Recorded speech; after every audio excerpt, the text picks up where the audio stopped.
कांग्रेस अध्यक्ष मल्लिकार्जुन खड़गे ने कहा है कि प्रधानमंत्री नरेंद्र मोदी 400 सीटें हासिल करने को लेकर झूठ बोल रहे हैं।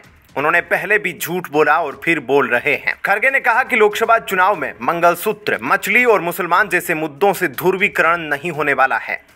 वहीं लोकसभा चुनाव से पहले जहां भाजपा ने राम मंदिर निर्माण की बदौलत 400 पार का दावा किया था, वहीं फलोदी सट्टा बाजार भाजपा की 320 सीटें जीतने पर दांव लगा रहा था। चुनाव प्रक्रिया शुरू होने के बाद भाजपा की अब कम होते होते 300 तक सीटें बताई जा रही है। चुनाव में हार जीत के आकलन के प्रत्याशी का चेहरा, समर्थकों की चुनावी सभा में भीड़ व जातीय सहयोग के साथ पार्टी के ओहदे को ध्यान में रखते हुए भाव तय किए जाते हैं। इस बार भी फलोदी सट्टा बाजार ने इन्हीं बातों को ध्यान में रखते हुए आकलन किया है। फलोदी सट्टा बाजार भाजपा को 300 सीटें दे रहा है, जबकि कांग्रेस को 60 से 63 सीटों का आकलन है। शेष सीटें अन्य दलों में बंट रही है। यदि फलोदी सट्टा बाजार का यह आकलन सही होता है तो एक बार फिर यहां के आकलन पर सटीकता की मोहर लग सकती है। सट्टा बाजार में सीटों को लेकर होने वाले सौदों का अपना गणित है। राजनीतिक दलों और प्रत्याशियों की जीत के भाव अलग अलग कारणों के चलते बदलते रहते हैं। अभी के भाव 4 चरण पूरा होने के बाद के हैं।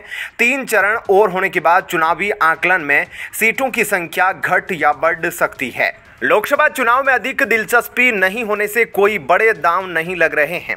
फिर भी मतगणना से एक दिन पूर्व व मतगणना के समय यहां के परंपरागत सदर बाजार स्थित गांधी चौक में लोगों का जमघट लगने और अपनी पसंद के नेता पर दांव लगने के आसार लगाए जा रहे हैं।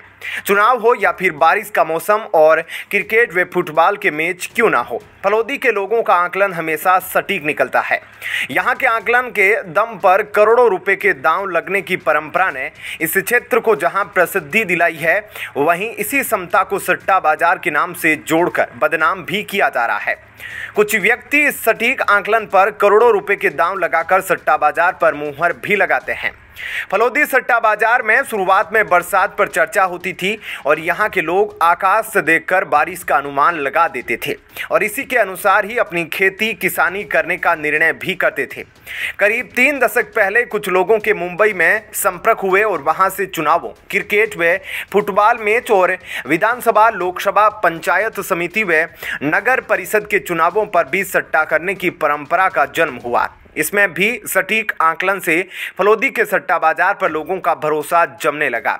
फलोदी सट्टा बाजार में वर्तमान में लोकसभा चुनाव को लेकर निकलने वाले भाव फलोदी के सट्टेबाज नहीं निकालते हैं, बल्कि बीकानेर व सीकर से भाव निकलते हैं, जिसे यहां पर लागू किया जाता है। यहां की बेबाक जुबानी के कारण फलोदी सट्टा बाजार देश की सुर्खियों में है, जबकि यहां बारिश को छोड़कर किसी के भी भाव फलोदी में तय नहीं होते हैं। ऐसे में क्या कहना है आपका? कमेंट सेक्शन में अपनी राय जरूर बताएं। धन्यवाद। जय हिंद।